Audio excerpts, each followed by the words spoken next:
access to this in the future. And I'm going to go ahead and share my screen. So let me just show you. I know that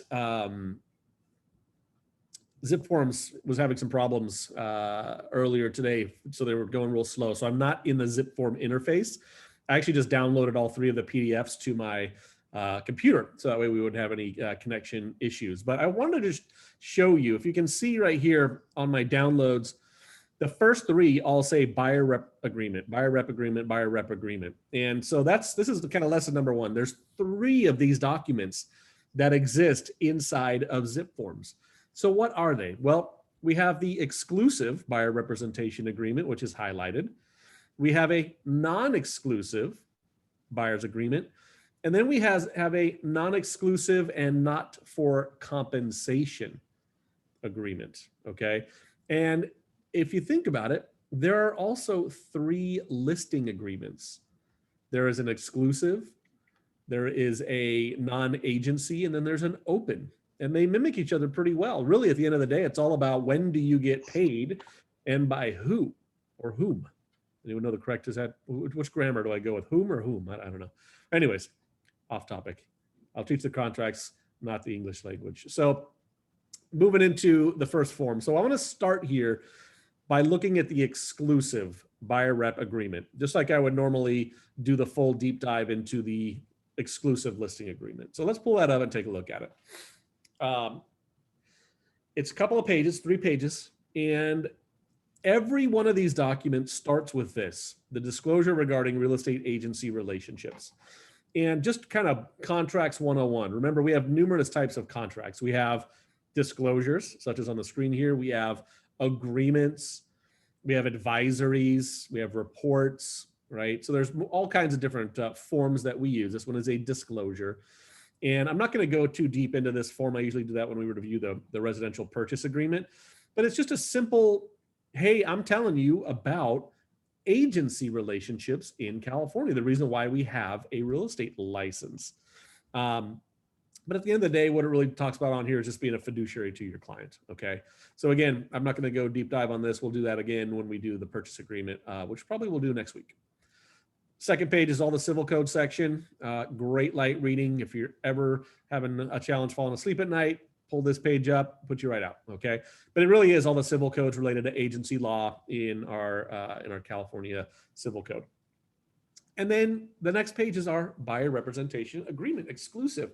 And for those of you that have taken a listing or have reviewed the listing agreement, it kind of looks the same, right? I mean, it's got a client, it's got a broker, it's got some time periods, it's got price ranges, and we'll see later on there's commissions as well, okay? So let's take a look at what we got. Exclusive right to represent, I have here Bob Buyer filled in.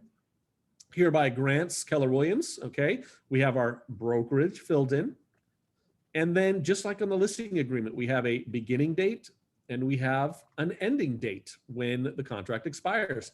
How long should I put it for? It's up to you. 3 months, 6 months. That's how much we take a listing agreement for. Is that because that's roughly how long we expect it takes to sell a house? Maybe, right? Have a discussion. You know, we're not going to just throw these terms in here without talking to our client about, right, what they mean, how they benefit them, and so on, okay? Now, A has 3 options here, and you must choose what you have to basically use the default or choose one of the other 2 options in here, okay?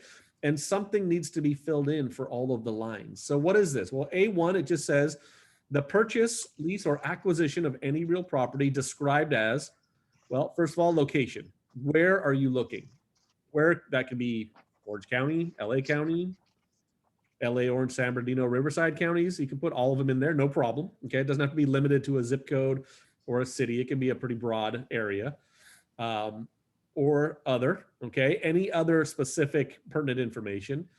And then a price range, okay? We need to have a price range. And you should know the price range because you probably have a pre-approval letter if you're doing this. If not, then you want to have a discussion with them about, putting this to information once the pre-approval is there. But remember, without some of this information, it's not a valid agreement. We need to have parameters on all this stuff, okay? If they're only buying a specific home, you would check the box and fill in that property address there. Okay. Or if you've got a dozen homes that you've selected, maybe for your first showing, you would check box number 3 and put the properties identified on the attached list. Okay. So we're just specifying what are they going to buy as best we can up front. Most of us are going to use A1, fill in the areas, put a price range based on their pre-approval, and that's it. Okay.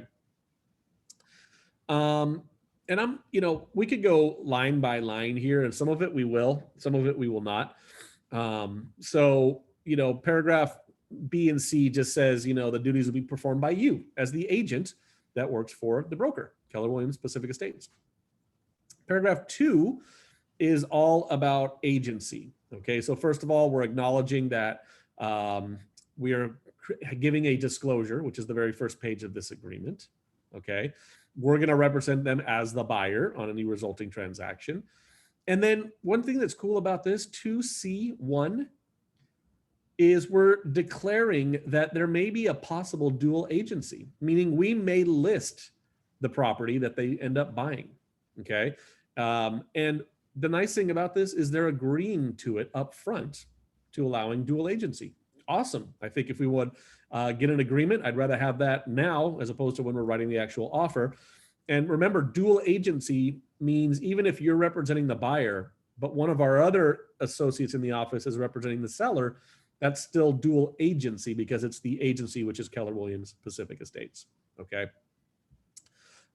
There are options where you may say, well, I only list properties for sale, or we don't list properties for sale, but for the most part, you're not going to use those. You're going to keep it at the default of the possible dual agency. Okay. D talks about other potential buyers, which basically says, hey, there may be other buyers that want to make offers on the same properties that you want to buy. In fact, we're going to give them a notice when they do make an offer called the PRBS, possible representation of more than one buyer or seller, right? That's one of the default forms that comes with a purchase agreement where it says, we may have other buyers that are looking to buy homes just like you, or to a seller, we may have listings that are just like your home for sale. And the bottom line is they're in direct competition with each other, and we just need to tell you about that. In fact, I would say it's pretty likely that somebody in the office, more than one person in the office, has a buyer looking for the same type of property right now. Okay. I see social media posts all the time where someone will take a picture of all the business cards on the kitchen table, and there's 4 or 5 of our own agents in there, right? We're pretty big offices. E is another section here that is, again, just great information to tell your client. Non-confidentiality of the offers. The buyer needs to be aware that the seller or listing agent may disclose the terms of the offer you've made to other buyers out there, unless we can convince them to sign a confidentiality agreement. I doubt that's going to happen in this market. Okay. It's not something that you would normally use. So the buyer needs to be aware. They may try to shop your offer. Can they do that? Yes. Yes, they can. The listing agent is going to do whatever they got to do to represent the seller as best they can and get them the most money on the best terms in the shortest amount of time, or whatever it is they agreed to. Okay. I see. All right. Paragraph 3, compensation to broker. So here's where we get into, again, one of the similarities with the listing agreement. You have 3 options and you have to check one. Number 1 would be a percentage of the price and something else. Doesn't have to be an and there, by the way. It could just be simply 2.5%, 3%, whatever you work for, whatever you charge your buyers. It's negotiable between you and the buyer. Or number 2, which would be a dollar amount instead of a percentage. Or number 3, which would be creating an addendum that may have different structures of compensation. Okay. So again, keeping in tune with how we fill this form out, we must check one of the boxes, and we must have information filled out in whichever box you check. Most of you are going to check the first one and then type in whatever percentage of commission you would normally charge to represent a buyer. 2, 2.5%, 3%, 10%, I don't know, whatever you charge, right? So this is another big confusion point of this. How does this work? People think, well, if I have my buyer sign a buyer's agreement, I put 2.5% in, they go buy with another agent, that agent owes me 2.5%. Okay. the reality is, if we scroll to the next page, the buyer is responsible for the payment of compensation provided for in this agreement. Okay. So the end result of a buyer's agreement is the buyer is responsible to pay it. Just like a listing agreement, the seller is responsible to pay the commission. Now, there is a caveat here in bold. It says, if anyone other than buyer compensates broker for services covered by this agreement, that amount shall be credited towards buyer's obligation to pay commission or compensation. What does that mean? Well, let's say you tell your buyer you work for 2.5%. You make an offer on a property and the commission is 2.5%. That amount is credited to what the buyer is responsible to pay you, which means the difference would be zero. They wouldn't pay you anything because the seller paid the commission and that was the agreed upon compensation. Okay. So I hope that makes sense. Just to kind of recap that again, the buyer is the one that owes the commission. So if they were to go buy a home with another agent representing them as the buyer, they would still owe you a commission. Okay. You could file for mediation, arbitration, or small claims to pursue your compensation. Okay. Nick, I have a question. Go for it. On 3A, so if you're filling this out, you know, right now a lot of listings are offering only 2% commission for the agent. So I'm okay with that, but if they're offering 2.5, then I would want the 2.5. So I don't want to put, like if I put 2.5% in number one, and then we offer on a property that's 2%, I don't want my client thinking they're going to have to pay me extra. So I don't know how to, and I don't want to put 2% because if it's 2.5, I want my full 2.5. Or if it's 3, that would be nice too. Yeah. But so that's why I've had a hard time feeling that section out. I mean, you can always put 2, and if you get paid 2.5, then you're obviously getting the credit. Or the buyer's responsibility would be covered, and then you would receive the addition. Okay. So it doesn't mean you're reducing your commission on the listing side. Okay, so 2 would be okay. Yeah, but if you put 2.5 and then you do 2% on a deal, technically the buyer would be responsible to pay you another 0.5% in commission. Right.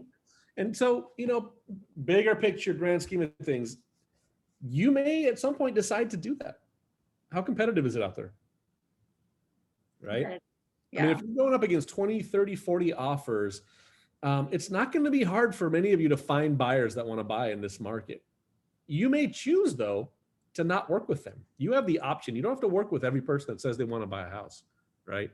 So if they're not, you know, the right fit for you or whatever, or the market is to the point where it is just super, you know, aggressive with commissions, maybe in a specific segment, maybe you're showing somewhere in a different area where everything's like 1%, right? You may tell the buyer, look, I'll be happy to work with you, but here's the reality of what's happening in the market, you know? So you have to decide, is this the conversation I want to have with my client or not? Okay, thank you. Yep. All right, let's keep going. There's a lot more to look at here. So paragraph C, broker's right to compensation. Since this is the exclusive, that means that we are 100% the only person that can represent the buyer as a buyer's agent.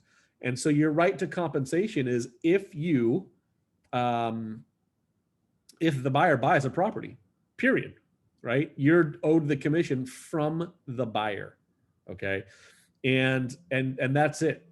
You're exclusive, 100%. They are agreeing to work with you no matter what. Even if they go buy with somebody else, they still owe you the compensation. You'll see in the other 2 versions of this agreement, there are reasons why the buyer may not be may not owe you a compensation, depending on scenarios, which we'll go through. Okay, so that is what the exclusive is all about. You are entitled to compensation, provided that the buyer and seller complete a transaction, that everybody agrees upon the terms, and that's it. There is a section in here in 2 that says you can put additional time there that says if they buy after our contract expires, any of the properties that I showed or any on a list that I provide that we showed to them, you may still be due a compensation. It's very similar to the listing agreement. The listing agreement says, you know, if within X days after expiration of our contract, you sell to somebody that I've preferred, then you would still owe a commission potentially. Okay. So there are protections for after your expiration. Timing of compensation upon close of escrow. There are some other, times where you may be due a commission if the buyer is, the acquisition is prevented by default of the buyer. The buyer defaults on the deal and bails on the transaction with no right to do so, or the deal is prevented by a third party. There are times where compensation may be due. Rare that we pursue that, but it is something to be aware of. Same thing on the listing, right? There are times when compensation may be due even if the property doesn't close, but it's pretty rare that we pursue that kind of stuff. It would have to be a pretty serious circumstance that just is not a normal thing, and we'd be on the phone talking about that. All right. There's a few more little definitions in here, but I think we'll kind of move on. There's a section in here that talks about online advertising, social media, blogs, and it basically is just saying, hey, whatever property you buy, it's going to be on the internet, and it's very possible that the information that's online is going to stay there. We have no control over how long it stays there. And so we're just kind of giving a blanket disclosure that, if you're concerned about people seeing your pictures of your house inside after you close, we may not be able to do anything about that. Okay.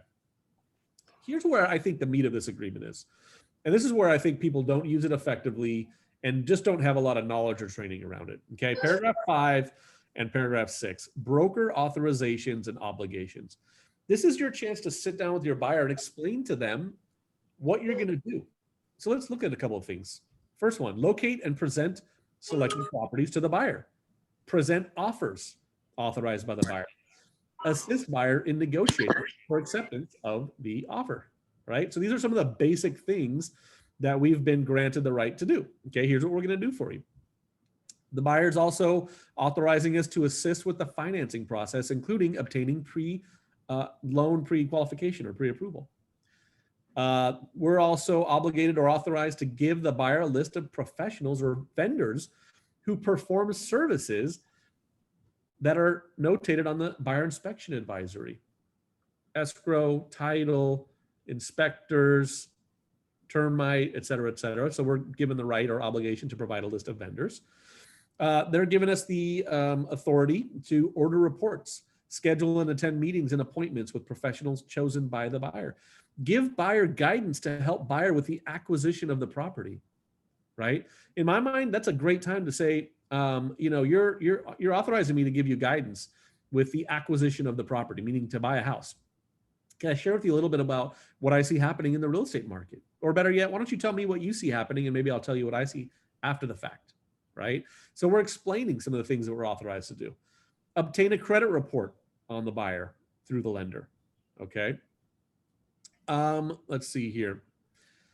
There's a section here, I'm not going to go too deep into this, but it basically just talks about as long as we're not precluded from participating, I mean, we were excluded from representing the buyer on this one deal for whatever reason, they're authorizing us to give, a review of forms, to create a contract, to do a agent visual inspection on the property for 1 to 40 units, to help review disclosures and other material information that the buyer's been provided, and so on and so forth. So basically to kind of walk them through the transaction, right? So great conversation piece to have here. Paragraph 6, scope of duty. And this is in the listing agreement. This is in a buyer's agreement. This is also in the residential purchase agreement, okay? We're going to do what we've been hired to do, but we're also going to recommend you select other professionals as described on the buyer inspection advisory to do all the other investigations that we're not qualified to do. Inspection, investigations, tests, surveys, reports, studies, and other information during the transaction.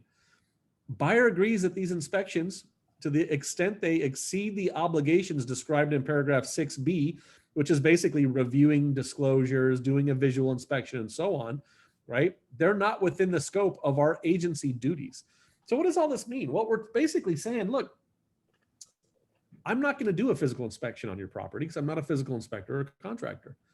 I'm not going to go pull permits or review permit records for you because, again, I am not a contractor, okay? In fact, B, breaks down some of this stuff in a little bit more depth.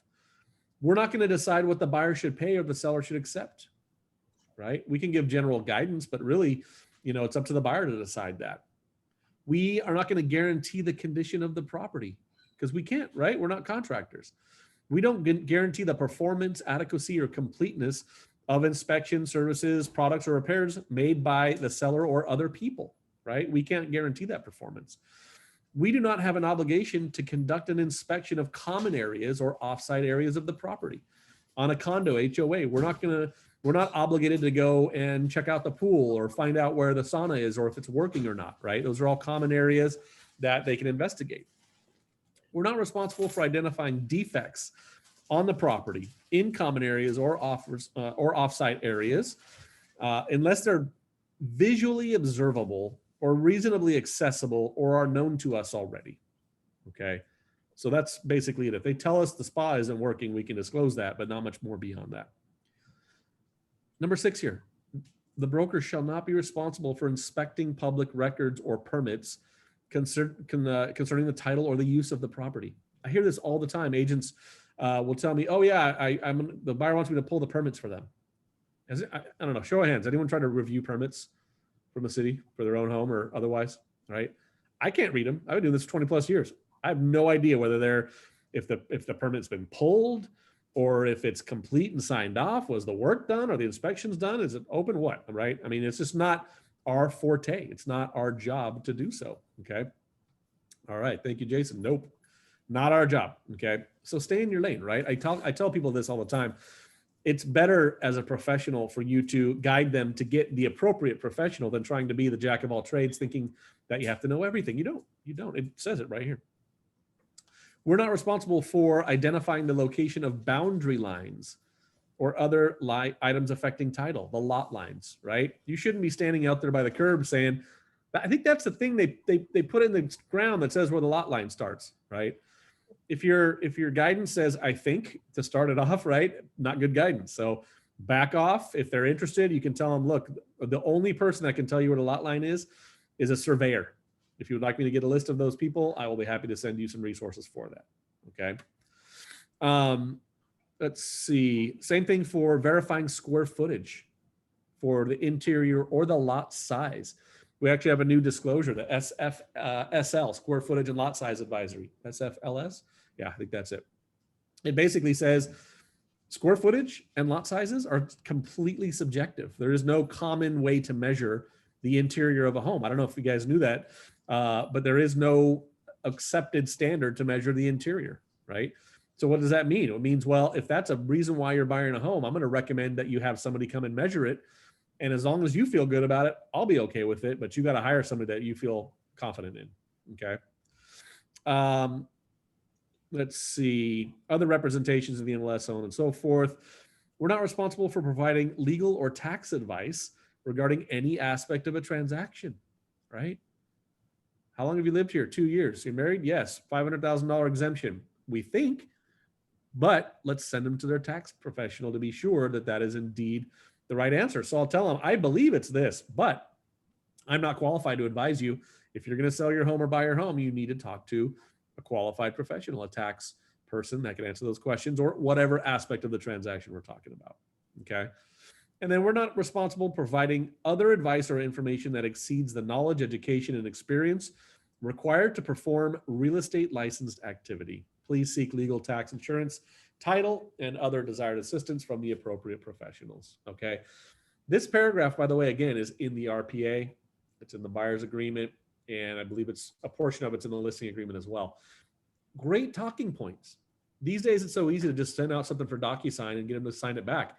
You should be setting up time to discuss. Here's what I can do. Here's where my limits are. Because the last thing you want to do is get into escrow and your buyer says, will you go pull the permit so I know what's permitted here? And then you're behind the gun and not sure how to answer. And you don't want them to feel like you're not representing them. And you say, well, I guess I can pull them. Don't even do that, right? You don't even know if you're getting the whole package or what it is you're getting. So they need to do that, or they need to hire a contractor to do that for them. So, again, stay in your lane. Do what you know you need to do, which is to negotiate, submit offers, help guide through the pre-approval process, review paperwork and disclosures, etc. Okay. C talks about just not having a duty to investigate environmental, earthquake, geologic seismic type hazards. That's what the natural hazards report is for. Okay.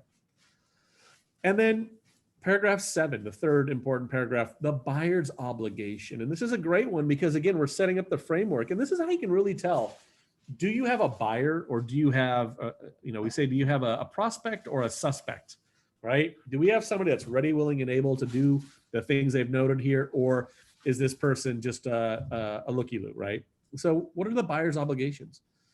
Timely view and consider properties selected by the broker. Negotiate in good faith to acquire a property. Okay. Willing to take the steps. You're agreeing to act in good faith towards the completion of any property contract entered into, right? Entered into in furtherance of this agreement. Okay. Within 5 days, the buyer will provide relevant personal and financial information to the broker to ensure their ability to purchase. That's a good one, right? It says right there, within 5 days, you're going to provide the documents to get pre-approved. Lender, I will help you with that, right? So again, it's all the duties of the buyer and the duties of you as well. Okay. Let's see here. That's pretty much the main topic for the buyer's obligations. They're just basically, we're asking them to do everything in a timely fashion, in good faith, to execute on the purpose of this agreement, which is to get pre-approved, look at homes, negotiate in good faith, and buy the house, right? It's not much more complicated than that. There's a few other things on here that I'm not going to dig too deep into, but I did want to show you a couple of other little pieces to this. If you have any other terms and conditions, you can write them in there. There is dispute resolution, attorney fees, and so on. This one, as the exclusive, does have dispute resolution. Mediation is a automatic dispute resolution for this agreement, meaning if there's a commission dispute, you'll go to mediation to pursue, to start before doing anything beyond that, such as small claims or filing a lawsuit. Okay. So, ladies and gentlemen, that is the exclusive buyer representation agreement.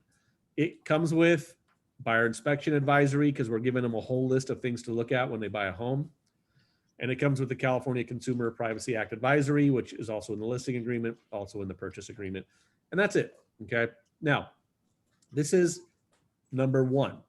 The other two we're going to go through real fast because there's really only a couple of differences. That's the exclusive. The second one is non-exclusive.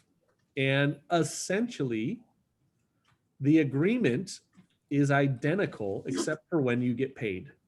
Okay. Broker right to compensation. Broker shall be entitled to compensation provided above if during the representation period, buyer enters into agreement to acquire property on terms acceptable to the buyer and the seller, and the buyer completes the transaction or is prevented from doing so. And here's the difference. And if property was introduced to buyer by broker or was one for which broker acted on buyer's behalf. Okay. That one sentence is basically the difference between exclusive and non-exclusive. So this says it's only applicable if you bring the property to the buyer. Okay. So does that mean you just send them a list of properties, or if they just browse your website? Probably not. Probably needs to be a little more specific than that. It probably needs to be, hey, this property I think fits your needs perfectly. Can we go look at it on Saturday? I'm going to send you a link to it. Okay. It's going to need to be more specific one-offs instead of just saying, here's a link to every home in the US. Tell me which one you want to buy, right? So we'll be a little more specific there. So that is the non-exclusive. Everything else is the same. Let's look at the last one. The last one is non-exclusive, not for compensation. So this one differs in that there's no dates. There's no beginning and expiration dates. The time frame for this agreement is until somebody cancels the agreement or if the buyer ends up closing escrow with you. Okay. We do have the location and other, but it's a checkbox this time. Okay. You have to choose whether it's a specific property, a list of properties, or the type of property in general based on location and price range. And then there is no compensation paragraph. This one's only 2 pages. There's no mediation. There's no dispute resolution because there is no offer of compensation to dispute. So that entire section is just completely off of this. So when would you use this? Well, it's a great opportunity to at least have the conversation on why you're being hired, the scope of your duty, what it is that you do as a real estate agent, and then what the buyer's obligations are. It's the same stuff. Get pre-approved within 5 days, look at properties, negotiate in good faith, and so on and so forth, okay? So this gives you like 3 different options. 1, to protect your commission. 2, to partially protect your commission if you are proactively getting properties over to your client. And 3, to just explain to them what it is that you do and you know what their responsibilities are as a buyer and agent relation. Okay. So I hope that kind of, you know, dispels some myths and helps you understand a little bit more about how these are designed to be used and really how they just give you the opportunity to talk about what it is that you do as a real estate agent. So with that said, I'm going to open up to any questions that you guys might have. I know it's a lot. Anyone have questions that I can answer for you right now? Hello, Hi, Rosie. Rosie. I came in a little late, I'm sorry, but when do you use the first one and the second one? The third one, I got pretty good idea. The third one, you can also use it when you are having your buyer's consult and explain, and then if they do decide to work with you, then you switch the form to number 1 or number 2, or you use the third one. Well, I think the best way to answer that is to explain just lastly the differences, right? The exclusive means the buyer's agreeing to pay you commission, whatever you guys negotiate, just like in a listing agreement and a seller. And it's exclusive. No matter what they buy, they owe you commission once they close escrow. Okay. Now, the non-exclusive one is very similar. There is an offer of compensation, but it gives the buyer the opportunity to still work with other agents. If another agent, you know, shows them a house that they end up buying, you aren't due your commission. So that's, you know, not quite as binding. So it protects your commission, but they are able to go buy with somebody else if they choose to. And the last one, it just explains your duties, but there's no compensation protection whatsoever. So I think most people would probably use the exclusive, just like we would usually use the exclusive listing agreement. That way we confirm our compensation up front and we still have the opportunity to, you know, talk about our scope of duty and then go through what the buyer's obligations are. Thank you. Yeah, that was pretty much my question too. Okay. Yep. Any other questions, ladies and gentlemen? Good news for you, Rosie. I recorded this, so we'll make sure we get this in all of our YouTube channels. Okay. And cool. All right. Well, folks, Thank you, Nick. you're welcome. Please take that information. I hope it's beneficial, and I will look forward to chatting with you real soon. All right. Have a great afternoon. Thank you, Nick. Thanks, Nick. You bet. See y'all.